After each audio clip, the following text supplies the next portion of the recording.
To have a good harvest, one must plant good seeds and must also use the right kind of fertilizer. The carrots have grown large and firm. How good they will taste. Well, everybody, Happy New Year. Even though it's a little late, we are back from our wonderful planning break. At least that's what I like to think. We've done a Patreon episode or a subscriber episode, so check that out if you'd like. It's all about gardening in January, which, yeah, there's stuff to do, believe it or not. Mm-hmm. And Batavia just sent me a message that said she was doing the lovely task of shoveling snow. Yeah, so happy February 1st.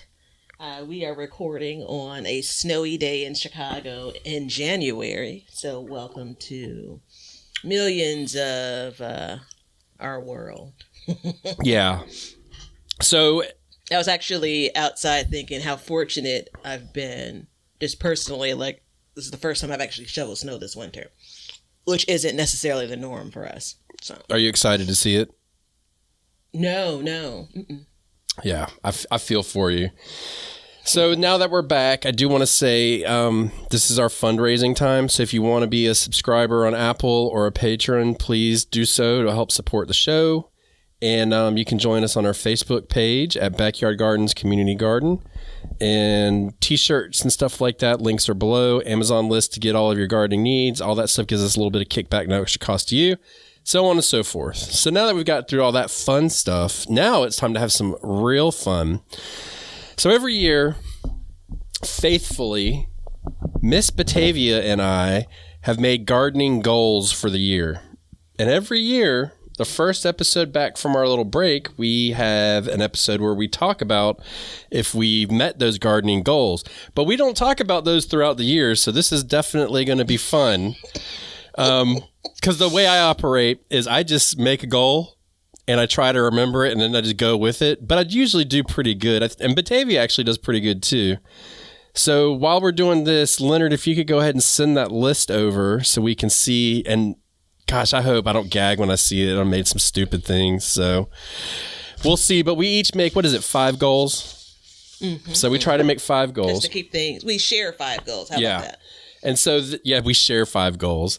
So this year, we're going to do this, then we're going to make our goals, and then we're going to get into a bunch of seed starting stuff and all kinds of fun stuff like that. So we're going to try and go through the garden year appropriately this year in order, but we'll see how well we can stay on track with that, because Batavia and I like to talk. That's what we do.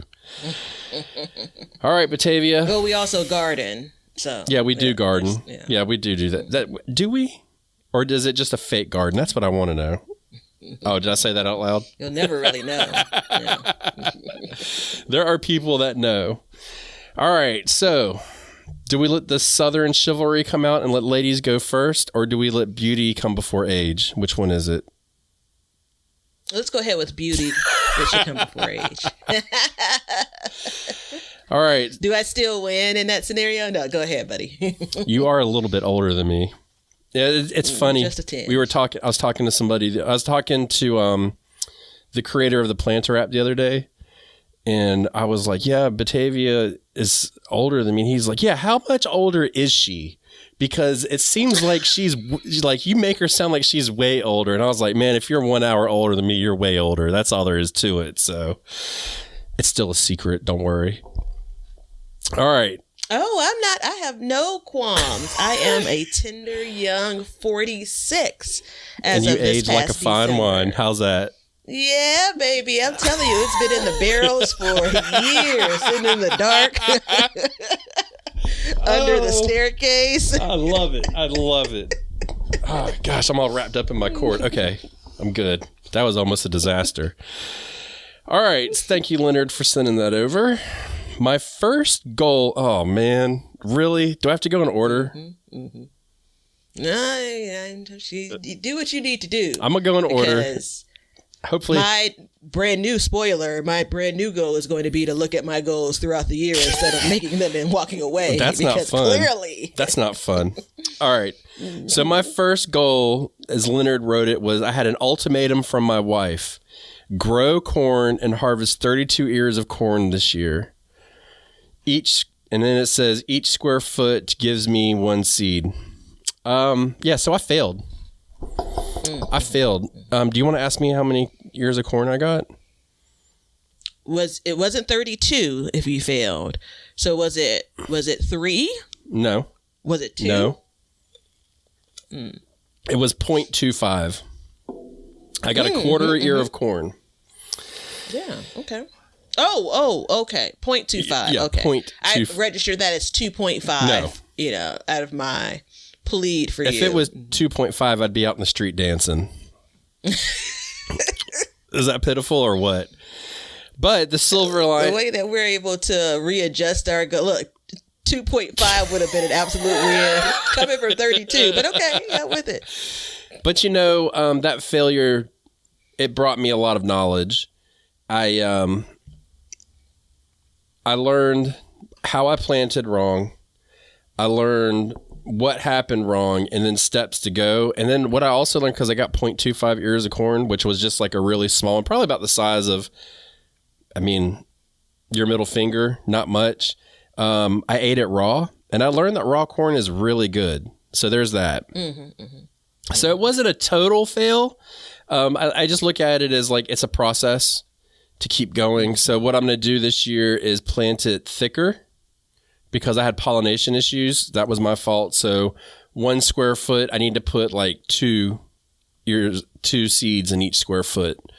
So that would give me double the amount of corn in theory. And what happened was I had gotten some new soil and it had some weed seed in it, which wasn't a big deal. But the problem was the little weeds that were coming up were almost identical to the corn that was coming up. So I was having a hard time seeing the juvenile corn from the weeds. So, just dealing with that. But see, now I know the difference. And sometimes you just got to take the L. You know what I mean? Yeah. Yeah, so I don't want to hear what your corn harvest was like because it'll make me mad. Well, yeah, this is what a proper host does. They back their way into what's going to be the flop of my 2023 garden goals. So I did this in advance of this episode, and I know we're a few minutes in, but if you're like me and you want to hear all of the excitement that was wrapped around these goals when we released them last year, the episode aired on January 19th, 2023, and it's titled, Did We Meet? No? Oh, no, that's not it. It aired on February 2nd, 2023, our 2023 garden goals. All right. So it's a good episode. It tells you what our intentions were. And I'd come back and pick up from here to hear our, him and Han around what happened. No, in all seriousness, it's, basically 2 hours of the evolution of a year. Right. So with that in mind. We should do next year? You know what we should do next year since this is so dumb. I feel like sometimes we don't think things through all the way, which is the organic part of the show. Replay. Yeah, this should be the last replay is what our garden goals were. So you can go right. You know what? There it is. Genius moment. Everybody's probably listening like, don't do that. Don't do that. But. All right. So my garden year for corn. It was experimental. I didn't get 32 ears of corn. I got more than 2.5 or 0.25 or both. I was doing a little bit of experimenting and I was planting corn in some small spaces. I bounced back and forth with that, like giving a crop the space I know that it truly deserves versus trying to really kind of beat the machine. And I had the prettiest purple and white kernel corn in the backyard, but it was in the midst of all of those pole beans. And as soon as I got to the point where I'm like, oh, it's almost time to harvest. And then I felt like I looked up and it was like a week and a half later and it was all bad. Now, the front yard corn did much better and I had it in a super tiny space. My garden plan is 99.9% done, right? Like 95% done. And I haven't put corn in it. I'm just not sure if I'm going to invest in it this year, but more on that. So, I listened and I heard your desire and your approach to growing corn. So I do have that benefit over you. You said you were going to grow it in the, what's my favorite garden? The wild things garden, yeah. Yeah. and you knew that it was going to be a challenge. And to give you just a little bit of a nudge of encouragement, you thought this could be, ideally you wanted it last year, but you thought it could be a 2 to 3 year, Did I say adventure. You did say that. Ooh, amen. Look at me. I patted myself for the failure. You know who that sounds like? What? Some version of Yeah. your good buddy here. Yeah. But in all seriousness, listening to it, in hindsight's 2020, I felt the challenge coming into it. And you talked about how it was shady over there, and then separating apart, because I kind of tossed the idea of what your goals were as well when I watched your garden last year and corn. It didn't occur to me. I didn't even think I remembered that you had corn as a goal, but I saw the struggles and some of the reasons why. So then fast forward to recently listening to your approach, I'm like, okay, yeah, you were really kind of raging against the machine, right? Really wasn't in an optimal place. Do you like Rage Against the Machine? There's always this year. Do you like Rage Against the Machine? No, I mean, I'm not necessarily a fan. It's just a pretty cool name. Yeah, okay. That's an amazing band, but okay, I just want to make sure because you're making me want to just be like, we got to stop recording and go listen to it. So we won't do that. But I'm just going to say I'm killing in the name of. End of story. No, seriously. So I had kind of forgotten about that. And I guess, well, I don't want to interrupt you on yours. So, No. Go ahead and wrap up corn. Okay, yeah. So, I mean, I guess one of the things is I'm not planting it in that garden this year because I really do want to give it the best shot. But in that garden area, there's a limb that comes off a tree that has multiple limbs coming off of it. And I'm going to cut that limb because what I did, and if you have shading issues in your garden, just what I did is I stood out in my garden and I looked at the sun and I could see where the shade was coming from, and it's coming right through that limb. So I'm going to remove that limb this year, and that should let in another hour of sunlight, which is a big deal to let in that much sunlight. And I meant to do it in the fall so I'd have it in the winter, which didn't work out well.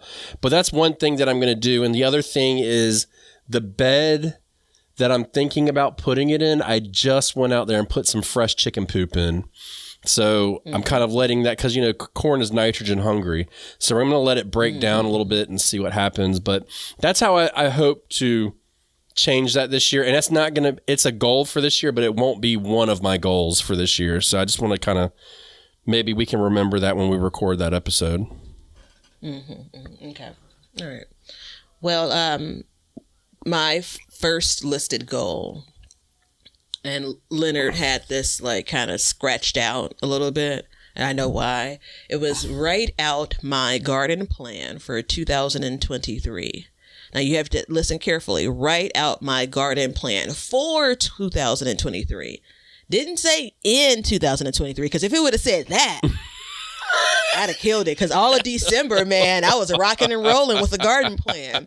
I mean, the garden plan was for this year, but yeah, I guess details do matter.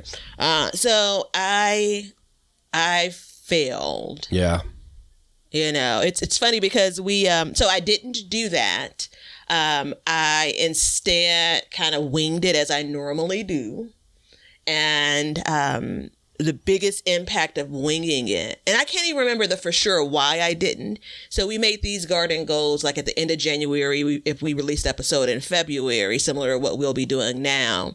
And then I had a cluster of things that happened when it came to seed starting, right? And so if I'm already starting seeds in February and I don't have my garden plan together already, I'm kind of like I'm dancing with danger.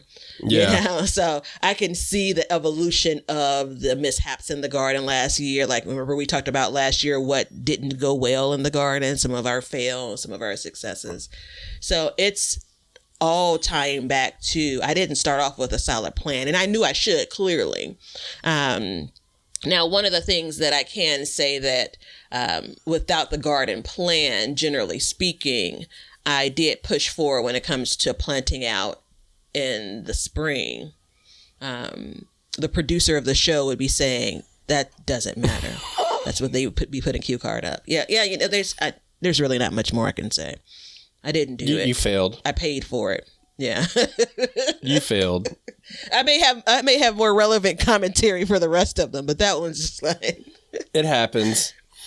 Yeah. But I will say this, knowing you as well as I do, and I know you, I'm going to go ahead and say I know you very well.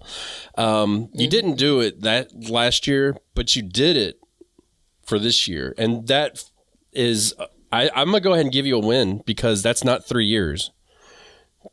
That's well, I mean, I've been gardening for like 17 years, so there's that. So this is the thing. This is what's important. And this is just the growth of a human. Sometimes I really need to get bit by the thing. Oh, gosh. For me to, act right, I got the venom in me.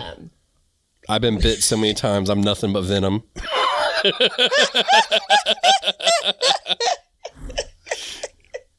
It's terrible. Oh, I forgot to tell everyone. New Year, New Me loaded a few days ago. I caught it, too, on the phone. I saw it upload. It was amazing. Yeah. It was like, how the circle was like, it was like a dial-up. Yeah. Somehow, some way, I went back to like the early 2000s, and it was like, it took forever, but it finally loaded. And no call waiting happened. You pushed star 82. We were good to go. I want to say because, well, first of all, you were smart and you used a link below and got a significant discount on the Planter app. And I think that may have helped you a little bit. Well, no, for and it sure. would help all of our listeners too.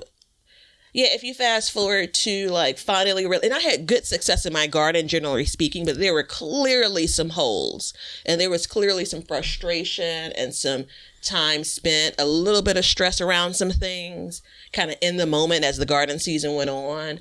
And by the time I got to the end of the garden season, like what we generally consider like, the most popular growing season, I was just like, I'm not doing this. Yeah, again, you're done. Right. And I don't think we've talked about it in earnest on our regular episodes, but a hint of it again is in the episodes around, the fails and successes. I went at a time where my garden was active enough and I started that plan. Right. And I massaged it for months, to be quite frank. I wasn't working on it every single day. I was going in on the Planter app and making adjustments. And I've made adjustments as recently as this week. Yeah. Tweak a thing here, tweak a thing there. But the core of it is really solidified. And, unfortunately, it was, in some cases, a frustrating year by my own hand. And that was me getting bit. Like, oh, that's a sobering experience. Let's do better next year. That's very sobering. Yeah. And I'll say this, if you don't have a good plan, I don't care what you use. We definitely recommend the Planter app, but if you, whatever, it's like trying to tame a wild horse. Our gardening minds, I don't think we can really handle creating a plan on the fly. I think it starts off good, but as the season progresses, and it doesn't even matter if I have a good plan, it still kind of falls by the wayside at some point, and it's really hard to stay on track. That's an issue I have. Well, it also creates a level of discipline. Yeah. Because my eyes get big, you get to spring, you get to summer, seedlings are everywhere. You start to see other people's gardens. You're like, oh, maybe I'll try this and maybe I try that. And it doesn't mean that you don't leave any room for, oh, I want to do a new thing, that I hadn't thought of before. But at the end of the day, I want a few things in my garden. Beauty is one of them, but food is absolutely one of them. And, if I want my garden to be the most productive, a strong plan, I know this. I mean, this is not any different than most things in your life. Yeah. And so that's why I set the goal to begin with. I leaned on kind of my old ways with kind of just, muscling through. Yeah. Muscling through in the garden. Yeah, muscling through. And got things planted, and, left some spaces open because I wasn't quite sure what I wanted to plant come July when I emptied a bed and so on and so forth. And, because that experience was so recent, I was able to lean on that and tighten up the plan going into this year. So I'm not going to say I'm glad it happened. Yeah. I wish I could have gone through this effort, in the close of the winter last year coming into the 2023 growing season, but I didn't, and I'm pretty pleased though to say that I've since reconciled that. Yeah, I'm glad it happened because I think that it really lit a fire under you, and I can tell that it did throughout this off period that we've had from the show. I don't know how many times you mentioned to me you were making a plan. And I think that it was not purposeful, but it was almost like you wanted me to cheer for you. And I wouldn't do it to your face, but when I'd hang up, I'd be like, you do it. Go for it, girl. I know you got this. Like, I was proud of you because that's not your MO. And it's not for this, not for this. I love the freedom of, doing what I want when I want to do it in the garden, because there are other parts of my life where I'm much more rigid, much more structured, much more organized. And I've just enjoyed the freedom, of being able to say, oh, I'm going to change my mind. I was thinking about this here. And then I realized, it all came to a head last year when I realized, I think it was after the garlic. I pulled the garlic up sometime in the end of July, which I pulled up late. And there's a whole story which we'll dig into as the season progresses on the show. But I pulled up my garlic late, but it was in July. And then that bed didn't get any new things planted until the end of October. And there was no logical reason for it not to, other than I was kind of, undecided about the what. Right. But you better believe that same bed coming into this year, I'm looking at the app and saying, all right, this is what I'm going to start with, and this is where I'm headed. It's a good feeling, too. It is a good feeling. And, I know that people like the freedom, but, what's more important to me is the harvest. And when you have a solid idea of what you're going to do, the harvest comes, and it's very empowering. So, you failed, but I think it worked out in the right way. So a lesson definitely was learned. Yeah. All right. My second one, growing more essential edibles, meaning onions, carrots, cabbage, real staples. I still love this goal. I said that in the episode. Yeah. I still love this goal. So I met that goal. I grew onions. Finally. Yeah, finally. 30 minutes in. We got what? It's only the second goal I had. Jeez. Don't make me feel like a failure forever. But no, I definitely met that goal. I grew, I planted in one bed a row of garlic and then 3 rows of onions, which consisted of 96 onions. I harvested onions. I ate onions for a couple months. The mistake that I made is I put my garlic in front of my onions. So as the garlic grew, it shaded the onions. And I decided to stick with that plan of garlic and onions in the same bed because they both get harvested around the same time. But I flopped it so the onions are in front. And so far this year, they're growing more. They're bigger than they were. So that's working out well. The other thing was the carrots.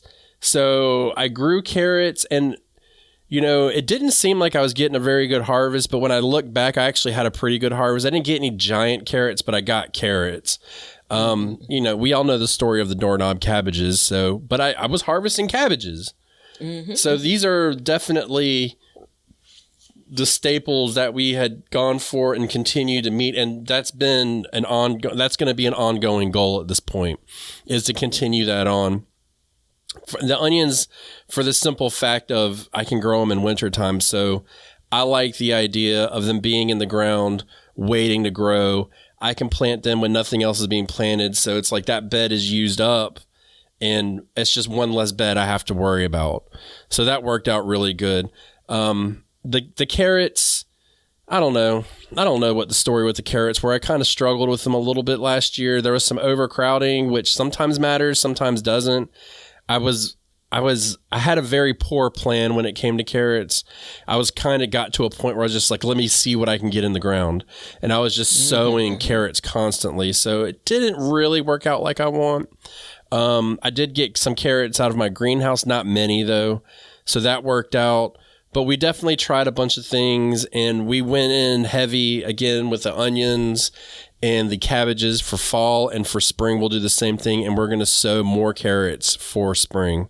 So all in all, it was definitely, I think, a win. I can't think of another essential edible. And what an essential edible is, in case you don't know, is like it's a staple item for your cooking. Onions go in everything. Carrots are they store for a long time. They're very versatile. We had so many last year. My son only ate fresh carrots from the garden for about 6 months. We were making smoothies and cooking them and canning them. So we did well with that. And then what was the other one? Oh, cabbages. Cabbages can go into we cook a lot of soups and stuff. So that is an essential edible, and it stores for a long time. So we'll continue that path. And I'm actually searching now for what could be the next essential edible. I don't know what that would be. But we are essentially searching for something to add that would be an essential edible. Yeah, I was going to ask about that. What the next one is? So, yeah. If you figured out last year if there was something else that you'd add to your list going forward. I thought it was going to be white potatoes or Irish potatoes, whatever you want to say. And I just don't think that is. We don't eat a lot of them. Sweet potatoes are, but they are... that's been done here. So, as far as something new, I really don't know what it's going to be, but we'll figure it out. Yeah, I've been thinking about it, and I remember last year saying, I liked it so much I wasn't adding it to my list officially, and I didn't.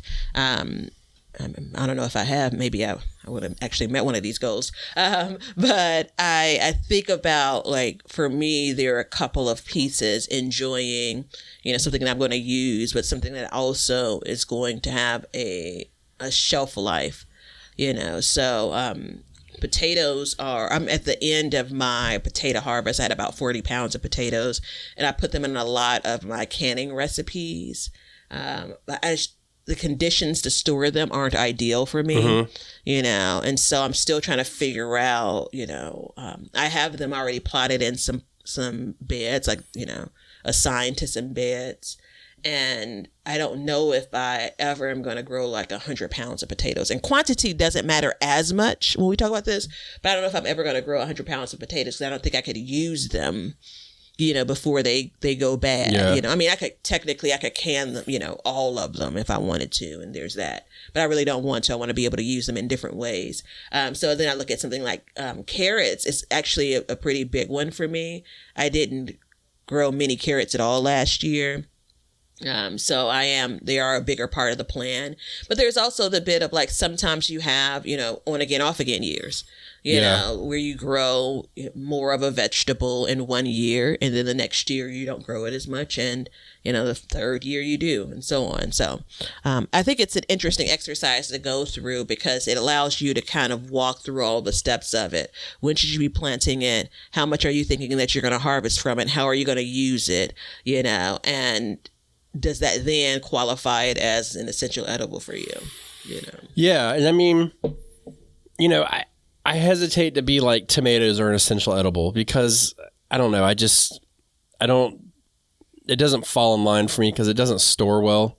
Canning has multiple uses, but in my area, if you go to a cookout, or as you like to refer to as a barbecue, canned white potatoes are a staple. You're going to get that everywhere. You're going to get canned white potatoes, green beans, a Hawaiian roll, and some pork. That's just how it is here. And so if we did do enough white potatoes to where we were canning them, then I think that would suffice to be a staple. So, we could look into it as that avenue. And I thought about canning them last year, and I just never got to it. I just, I would kind of look up and I was reading the instructions. I have on my list testing out the taste at various points, because from the year before last, the 2022 garden season, I had some potatoes that I canned. They were, I can't remember if they were the store. No, they were homegrown, because remember I canned a combination of homegrown and store bought. And the jar I opened, which was probably a year old, was kind of gummy. Yeah. And so I don't know if it was that particular potato that I grew. I remember eating them earlier, and I don't remember them being gummy, but I can't remember if I was eating the same type of potato, So there is some curiosity around that. The last thing I want to do is put something in a shelf, freeze something, whatever have you, however I'm storing it. And it's just kind of like, it really wasn't good. Yeah. So that's a waste of all of our time. Can we try again? Yeah, I mean, but for us it was, and I enjoy them, growing them, so there's that as well. All right, what's your next one? All right, so for me, does that make oh gosh, I'm only on number 2. We got to pick up I know, we got to pick up the pace. This pace. Well, this is going to be the easy one. I didn't do it. I didn't open the garden no later than the first day of spring. So this meant for me prepping the garden spaces, starting to harden off if the weather permits, planting something within 1 week of working. It's that last bit that I didn't do. I actually looked back because remember about, a couple of months later, once we got to spring, I wasn't actively tracking it. I have pictures on the day after the first day of spring, bringing out veggies, lettuce, chard, kale to harden off. So I was doing that, and I went back and I checked the weather, because I was looking for some explanation as to why I stumbled through this. I checked the weather, and it was, generally speaking, what you want for spring and cool weather crops. We had a couple of days between spring and our average last frost, which is mid-April here. We had a couple of days where we got down to freezing or below freezing, but not many, So I don't know for certain, but I think the first real plantings went in around April 12th or something. That's well after spring. So I was in the garden quite a bit, so I hit some of those points. So I don't think it's a complete, failure for the goal. But it's kind of one of those things. It's a little bit embarrassing because the goal wasn't actively on my mind come spring. Yeah. It's hard to come out of that winter slumber, though. Yeah, it is. And I also look and say, if I was hardening off things the day after spring, so I think it was like the 21st or 22nd or something, planting it the way that it's written, I mean, I assume Leonard didn't edit this. The way that it's written, I should be planting a week within spring. When is the first day of spring? Do you know? I don't know. It's like right at the 20th of March. Of March, yeah. Yeah. So that being said, do you think that you could? How much earlier do you think you could have got those plants in the ground with no cover? Well, that's what I'm saying. That's my help. So this year it's March 24th. And then last year it was March 20. Excuse me. This year it's March 19th, 2024. Spring last year was March 20th, 2023. So I have photos of me hardening things off on March 21st. There was no way I would be out planting, before the end of March if I just started hardening things off. Yeah. Right. So, at that time of year, you're not necessarily getting the time you need to harden things off every single day. Sometimes the weather is, a bit more challenging so that those plants aren't staying out there so long. But again, it wasn't like I was marching towards that goal. So that's the really starting point. So I think that I had enough starts to have started to harden things off probably the week prior based on the weather that I looked back on. So like a week before spring, and then for sure a week after the first day of spring, I could have planted and put some things under some cover just in case. Yeah. Have you thought about hardening stuff off and then at night when it gets cold, putting it in your garage that's unheated? I've done that, from Does time that work to time. well? More closer to the things that I harden off in like spring going into summer. Just to be quite frank, it's out of laziness, but I do get the point of the weather's still cooler. Well, it's more gentle on the plant. Yeah, you don't have the wind to fight with, and you're not going back and forth with that, kind of warm house. Yeah. Well, let me ask you a question. How warm do you keep your house inside? I hover right around 70 degrees. Oh, yeah. You'd freeze to death in my house. So, I mean, if you think about it and you're hardening stuff off, like putting it in an unheated garage, even if it gets down to like 28, it's still going to be, I mean, I would imagine probably 35 degrees in there at night, which is really good because you're kind of easing it into that. I think that what I hear from this is it's very encouraging because I can remember clearly you not planting anything until May. And now we're marching right now. You're doing a death march into a month before your last frost date, putting plants in the ground. Like it sounds to me this year, if everything goes right, you will have something in the ground before your last frost date. Yeah, and so it wasn't just plucked out of nowhere. The goal was to challenge myself to get out into the garden earlier because now, now I'm a believer. Yeah. Right. So if you go back to when I talk about planting in May, I was buying all of my transplants. Things weren't in the stores I wasn't going to the store to look for things to buy until that time of year. Yeah. Right. So by then I'm buying tomato transplants and things like that, and so then you transition to when I'm starting a lot of the things by seed on my own. I still struggled, like almost kicking and screaming about this weather being too cold for the plants, just not believing it. And it took a couple of years to see things, nature has to prove it to you sometimes, to see things doing just fine, to see spinach that overwintered accidentally. It's like there's new leaves in March. Yeah. So yeah, these plants are ready for it. You just need to get them prepared and get them out there.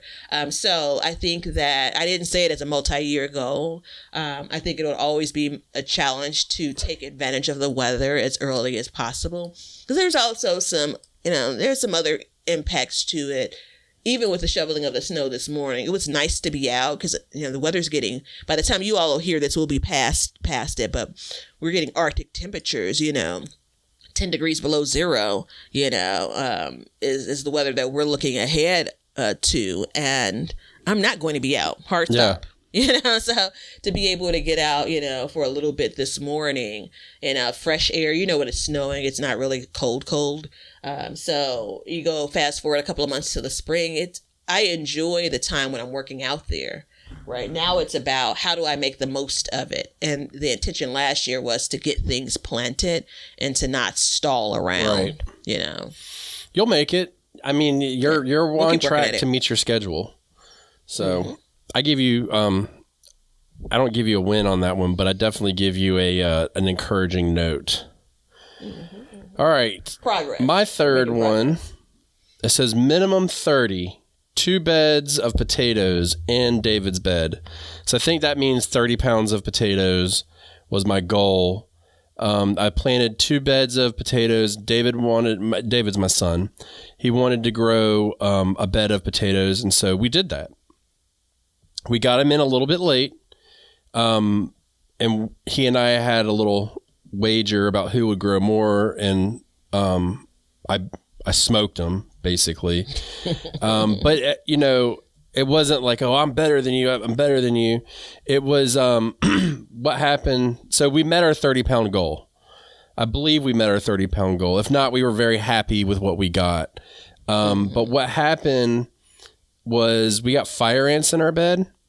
And a lot of people I've read, and I did a video about this on Sandy Bottom Homestead on YouTube, where I was talking about, because I had it also happen to my broccoli, where the fire ants, a lot of people will say ants are good for your bed because they create channels in it, the water can pass through.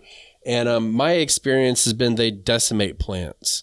They just kind of eat the stems, and it's an uphill battle. So my bed got attacked, and then his bed got attacked.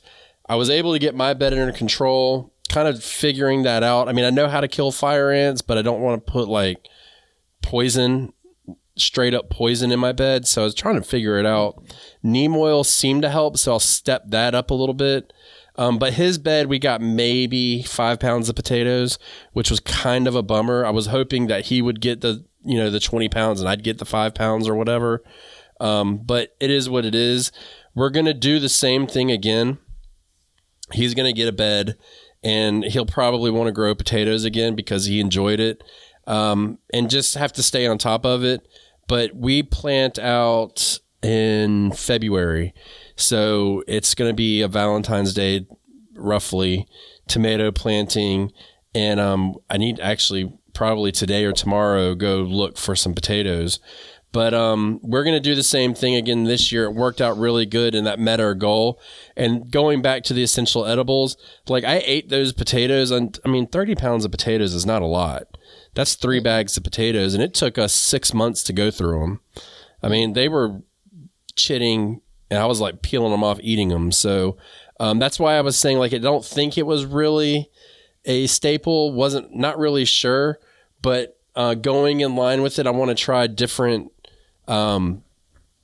varieties this year. So I'd like to try like a canning variety. I don't care what kind of variety it is. I feel like you can cook them any way you want. But when it comes to canning and stuff like that, I agree with you. There's got to be a potato that's better for canning.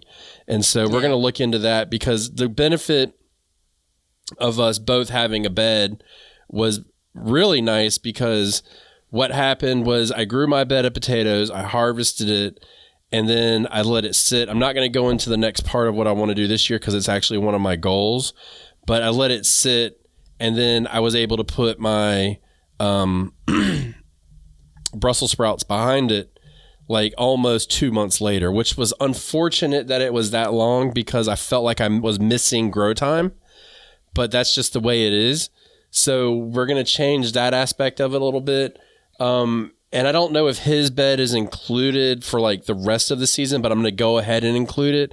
And unfortunately, his bed kind of became a failure point. He wanted to grow watermelons. I already had watermelons planted, so I told him no. And I did what a father should not do and talked him out of it, and I feel kind of bad. So this year, I know he's going to want to grow melons again, so I'm going to give him a whole bed. I'm going to put 2 melon plants in it, just 2, and just let them have all the room they need, and hopefully he'll get some watermelons.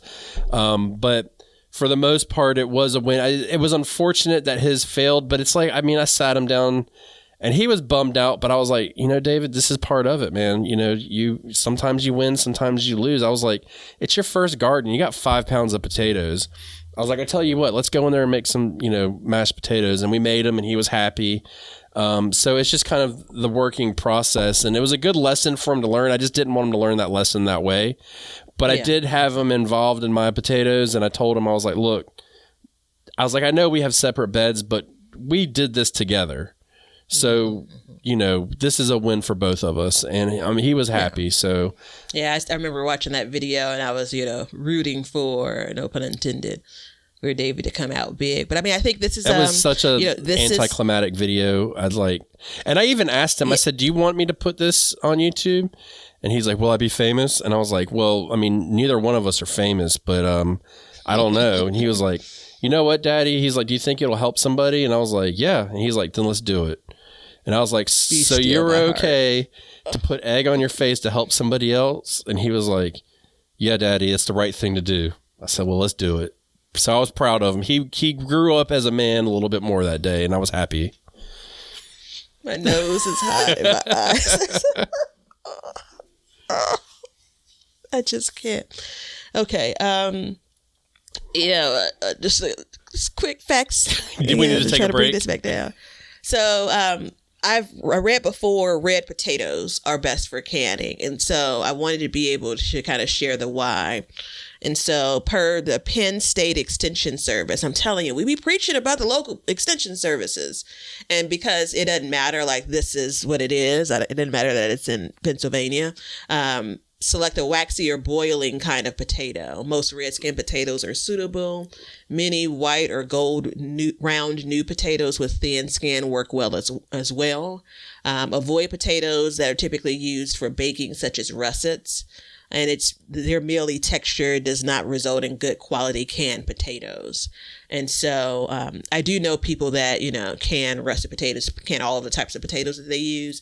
And I've actually tasted some. I don't think that it's like they immediately don't taste good, but I think over time, storage. And it's probably what I'll look to see what kind of the purple Viking, I think is the one, what type of potato that's considered, if it's considered more of like in the russet type family.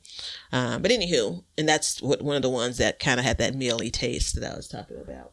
But I basically, got my immersion blender out, hit it a couple of times, and added some butter, a little bit of milk, and salt and pepper, and it was all good. I mean, there's always a way to make it better. Yeah, for sure. All right, so, gosh, I mean, we're gonna get to some good stuff here, but this is all similar to the lesson with David. Everything isn't shiny. Everything isn't like score. So the next thing was grow 3 new things: veggies, herbs, or fruits. And I saw this in advance, and I said in the episode, it's to be determined. Critical mistake. I stated the goal and I didn't identify the vegetables or the herbs or the fruits. And because I didn't identify them, it was very easy for me to kind of shuffle that goal aside. So the only thing that I can recall that was new that I had plans on growing last year that I attempted to grow was the honey walnut squash, the winter squash. Mm-hmm. And I seeded it multiple times. It didn't take, so it didn't produce it all in my garden. But for that particular vegetable, I bought a couple from the farmer's market. And the tears that I just had in my eyes for David, I had those similar tears when I roasted. I mean, they're super small. They produce which I knew they produce a really small squash. I roasted some. I roasted some sweet potatoes as well. And I feel like they were sweeter, because they have a nuttier flavor compared to a sweet potato. I was just like, oh, you go back on my list for 2024. You are back on my list. Was this the honey nut squash? It's honey walnut squash. Okay. Or honey nut squash. Yeah, honey nut squash. So I got honey nut squash this year to grow. I picked it out. I'm super excited. Everybody, when I did a video about it, everybody was like, you've got to try it. It's the best. So I'm glad that's just another affirmation. This may become a staple. Like, we're waiting to see if this could be a staple. I saw it's a pretty new variety as well. I think it's like, it's less than 20 years old. And a guy that I watch a cooking show on, he cooked with it like 2 years ago or something. And I said, huh, so I poked around. And the way he described it, I can kind of still remember it, is exactly what I got from it after I roasted it. And it's one of those kind of things, right? Like, I could have just given up on it, it's just one package of seeds that I had. But farmer's market, man, I stay with one of my good girlfriends. I stay in the farmer's market, and that's such a good use of, do you want to grow it? Should you continue to grow it? Look at how, I ask questions while I'm there, like, hey, when did you all plant these? The reason why I like this particular variety for me, because I've had some mixed results when it comes to winter squash, is because it's a smaller actual fruit, which means that it doesn't need as much time to ripen compared to like a butternut squash, right, which would produce something that's much larger. So yeah, it's back on the list for 2024, not necessarily as a goal, but it's a part of my garden plan. So I didn't grow it, but I tried to last year, and I kept on racking my brain. Like, I tried a couple of new varieties of things, but they were the same vegetables. Right. So I don't know if growing new things as a kind of general statement is going to be on my future goal list. I think I'm honing in more so on the things I know for sure that I want to grow. And then again, the novelty of, like, carving out, you need to grow a new thing for now is wearing off. A new thing could be a new variety, though. A new thing could just be a new variety. Yeah, it could be. I don't think that was the intention, though, last year. Yeah. It's hard to read Leonard's notes to know what my intentions were. Because again, remember, I have some comments around the idea of stating the goals once and really never going back to them. But I like it. I think it's fun. Let's move on to your next one. Okay. Well, before we get on to the next one, everybody, I need to tell you guys about the Planter app. It's an amazing app. And actually, I've come to realize that it's becoming an all-in-one place for your gardening planning. So it's consistently being added to and developed and made into this powerhouse that is so affordable. You can get it below. There's a link that'll give you a significant discount on a membership to it, the yearly or lifetime membership. So you pay once and you're done. It tells you everything you need to know, from companion planting to rotations. It's visual, drag and drop, square foot interface. It's a beautiful app. You definitely need to check it out. It's available on the Google and Apple stores. It's called the Planter app, the Planter app. And like I said, it's continuously being developed and added to. So I know that they're adding new features. I don't know if I can tell you what features are coming because I don't know how that works. I should probably figure it out. I expect I'll get an email after this episode about that. But there are new features coming out that will make it, 1, more streamlined, 2, more in depth, and 3, more organization for you for your garden, which hopefully throughout this episode, you've clearly heard that we all need a little bit of that. And I'm sure if you look deep down in your garden heart, you know organization is key when it comes to having a successful garden or a gardening homestead, either one. So please get the planter app and use the link below. Get yourself a discount. Now, here's a good news, bad news scenario. I wanted to grow in my greenhouse throughout the summer, specifically husk tomatoes and okra. And I did that. And I also added zucchini. And there's a couple things that occurred there. I learned so much from this. 1, we got husk tomatoes out the wazoo. I made a couple cans of husk tomato jelly. It's great. Great experience. Didn't say it was great to taste, but it was a great experience. The okra did not do so well. The zucchini did not do so well. And here's the deal. Pollination is an issue. So what do we know about tomatoes versus zucchinis? Go ahead, Batavia. What do you know about them? Tomatoes versus zucchini, pollination-wise? I don't know what I should know about tomatoes are open pollinated. Oh, okay, yeah. So I know that. Worked out great.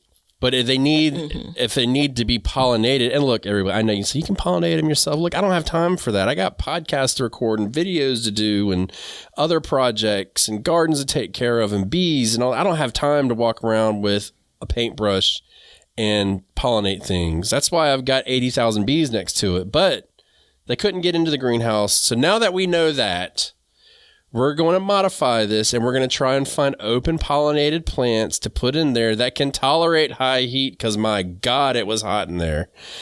Now, the issue was not only was it hot in there, but then the wasps move in. And I walked in there and got stung like 4 times. It was miserable. So we're going to have to be better about that. But, it was worth a shot. It was a good chance. I think just maybe we can get a determinate tomato in there this year on the other side of the bed and maybe, pull something out of it. So we'll see how that happens. But it was definitely a good experience. I can tell you that there is absolutely no way I could grow throughout the summer in there. But I think I can get a jump on summer and get a harvest a little bit earlier. So that's what we're going to try and do. We'll see how it works. Mm-hmm. Your space, your decisions.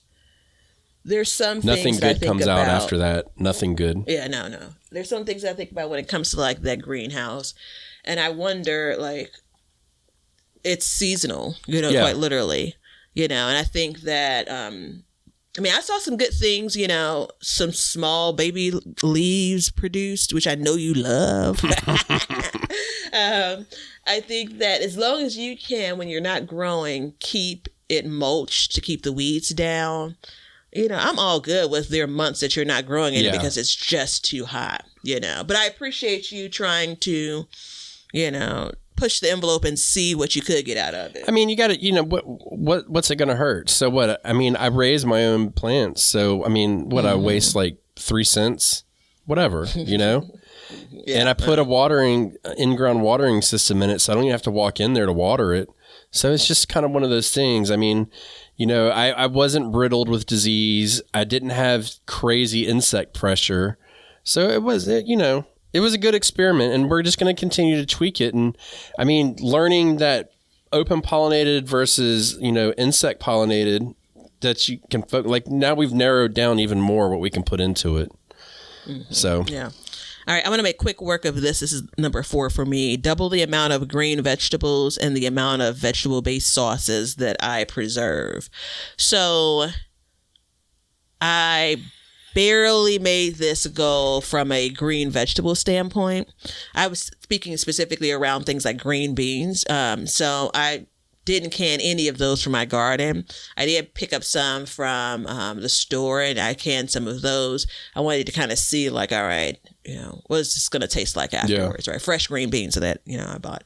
But I canned quite a bit of collard greens, pressure canned those.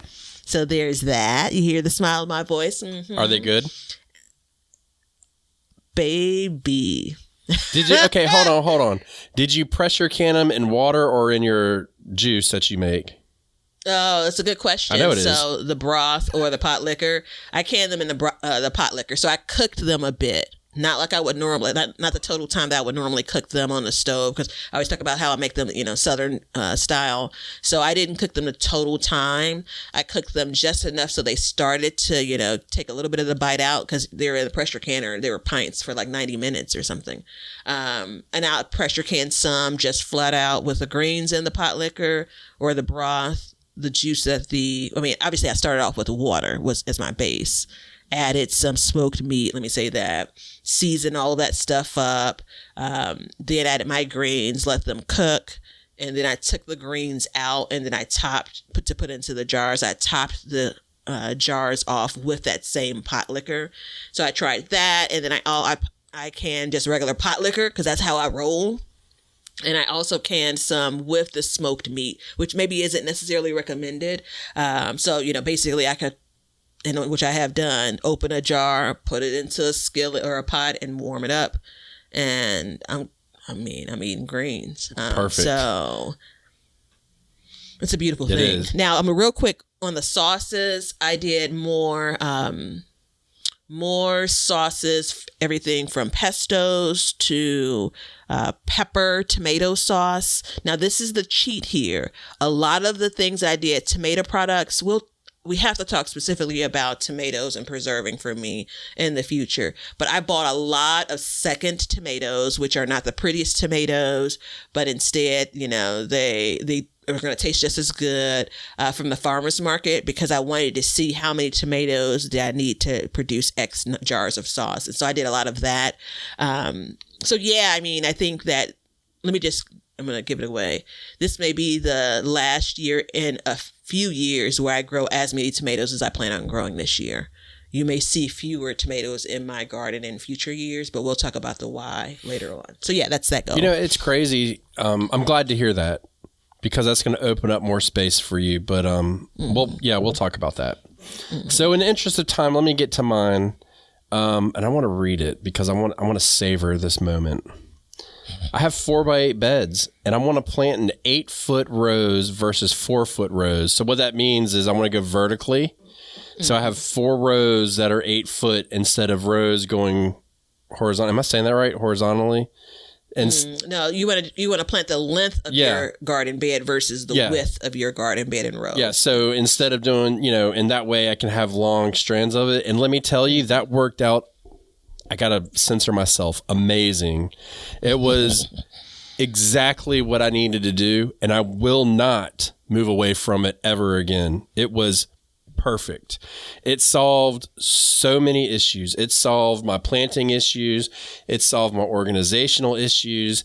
It gave me more produce. It was easier to take care of. I mean, the list goes on and on and on. It was exactly what I needed to do. I am thoroughly happy with the way that worked out. And, it was different for me, but as soon as I did it, I could see the difference. Like as soon as things started coming up, I could see the difference. And it really hit me about April last year when I direct sowed my spinach in the front of my bed along the length of it. And I had a double row, 8 foot long length of spinach. And I was going to harvest it at that time. I had already planted it. So first of all, it's easier to plant. But then when I would go out, I could just sit down in the bed, and because it's low growing, I put it in the front, and I could just go along the row and clip all the way down the row instead of like, okay, and then I got to get up and kneel in the middle of the bed and all that stuff. So what it allowed me to do was put, like in that specific bed, I had spinach. And this is a little bit backwards, but this was the first time of doing this. So you have to understand, I put in a drip system last winter after we did this. I did all of that. So, and I was putting in a drip system around plants that already existed is kind of a nightmare. So it was kind of cobbled together, but I had the front row of spinach, then a row of cabbages, and then another two double rows of lettuce, and I legit was pulling out a basket of lettuce every other day, like heads of lettuce every single day. That was just easier for me to manage and take care of. And then I could get the bed emptied in time to put my sweet potatoes behind it. So that worked out really good. I was really happy with the way that turned out. And I will be doing that henceforth until the cows come home, which I don't have any cows, so you know how long that's going to be. Yeah, I think the orientation of the sun on your garden, absolutely plays a role in why that was such a success, just, beyond the functional bit of it. So I saw that all throughout your garden. You could notice it? Yeah, definitely. Yeah. Just even the way when you capture you working in the garden, I could see that, and then the way that the veggies were growing too. And that's one of those small things that you may not think of, but boom, you make the adjustment, and here you are. Yeah, I still stand, and I remember saying this, like, I don't know why it never occurred to me before. I had just always done it front to back, and then, the width of the bed. But then when I finally changed it, I was like, why haven't I done this before? Like, it just didn't make sense because I got that cedar that I use, and it's just, I can drag it right down the line. Yeah. I'm excited to get that bad boy out. Well, good for you. Again, something that that changes the way that you garden and changes, not only the way that you physically garden, but the way that your garden produces. So good job there. All right. My last goal was more intentionally share my garden with others. And this is basically beyond posting on the socials, beyond posting online. And I'll be very honest because I listened to this bit of the episode and I was intentionally not specific, but I had something in mind. And the thing I had in mind, I didn't do. And I'm not going to go into detail about that. But, he always helps you find the way. I unexpectedly had probably a half a dozen different garden visitors, that I had no plans on spending time with in my garden. You're talking hours of spending time. I was able to reconnect with some old friends. And it was through kind of the starting point was sharing my garden with them. I couldn't be happier. I probably should have opened with this one because this was probably one of the biggest wins of the garden season last year.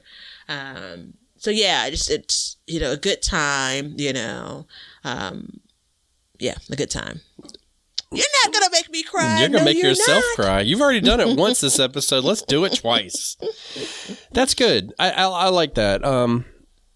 It's, it's one of those things, and yours is kind of, you have a little bit of advertisement for yours in the front yard though. But a lot of people like myself, it's in the backyard and it's your private place, but, opening it up, it changes lives. You let people see what's possible. Yeah. Every year I chat with people that passersby. Every year? But that every year that I'm out front. Every day. And it brings me joy, and a 75% of that is the front yard flower bed. Yep. Still bragging on it. But that's one thing. And that's actually, I think I had that intention, to bring that kind of joy because I've experienced that passing by other people's, kind of plantings and flowers and such. But this was a bit more specific and a bit more intimate. And that was my intention, people that either had the desire to grow and wanted to spend some time talking about it, or people that, I've been watching the garden, I've been watching what you do, come over, and I want to chat with you about it, so, I'm a talker, and when people have ears to hear, and then I have ears to listen, because a part of what I also received from that was hearing the mind of a new gardener or a potential gardener, a future gardener. It's a different speak. Yeah. It helps slow me down, when it comes to when I talk to you, we speak the same language. Yeah. And almost always we speak that language on this podcast, so that was refreshing too. So yeah, good times, man. So first of all, I talk to Batavia a lot more than I probably should. And this is how her mornings are. She'll be talking to me and we'll be talking like this and be like, I'll hear in the background, hey, I love your garden. Them flowers are beautiful. Did you plant those yourself? Like, yep, I sure did. Thank you. Just she goes on and on. I'll be sitting there quiet for like 5 minutes, having a full conversation with my man walking. It's the same guy too. It's the same guy last year. He's always talking about your flowers. I don't know who it was. It's funny you can but hear I the like voice, that guy. He was the same guy, and he was just every time he came by, he was just as impressed as the first time he came by. Yeah. Well, you know what? You kind of wrap it up on this note. It shows the progression of the garden. Yeah. It's so funny to me because at the beginning of the year when I'm out there slanging mulch, wood chips and dirt and all that stuff, and people... you recognize people. I have a list of names. If I exchange names with you, I put in my phone a short description, because that's important to me. And then there's some people that, we may not exchange names, but I recognize the face. So I see them. There's one lady that, we yell back and forth from her car when she's driving by. I'm like, how your mama doing? Like, I don't know her name, but that's fine, right? So anyway, at the beginning of the year, April, May, things are planted, and things are growing, but there's a lot of green.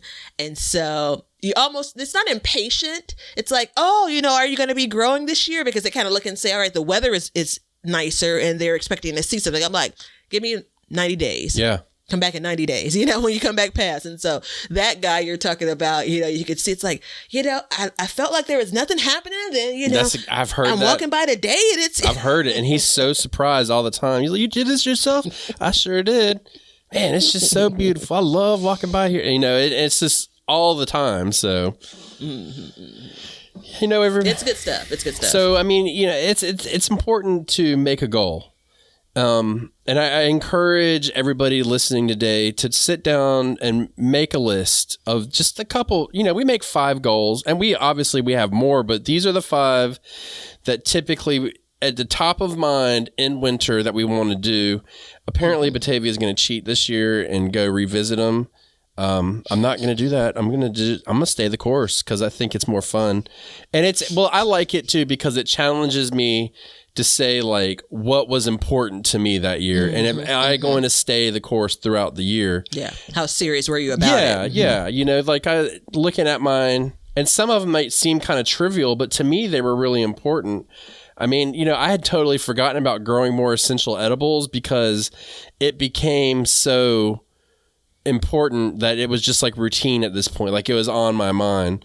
So, think about that when it comes to what you do this year. And, my first goal when we started doing this was to grow all of my own plants from seeds.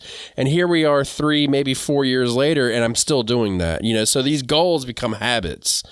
And then, my garden became more expansive and better and, just in general. So everybody make those plans and check out the Planter app and check out all the links below and all that good stuff. And, everybody, I want you to do me a favor.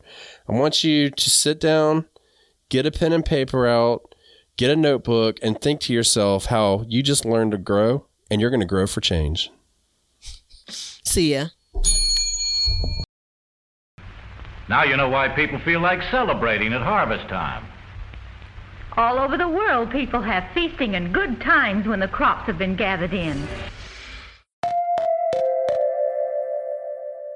Thanks for checking out the show. If you like what we're doing and you'd like to support us, you can become a patron at patreon.com/backyardgardens, or you can be an Apple subscriber, and in both of those, you'll get an extra episode every month. You can also make a one-time PayPal donation with the link below, and you can get all kinds of gardening gear like t-shirts and mugs and cups from the link below at Teespring, and we have an Amazon store which has all the products that we use and recommend in our gardens, and it helps support our show. And we also add to this list periodically, so be sure to check it out periodically to see if there's anything that you need for your garden.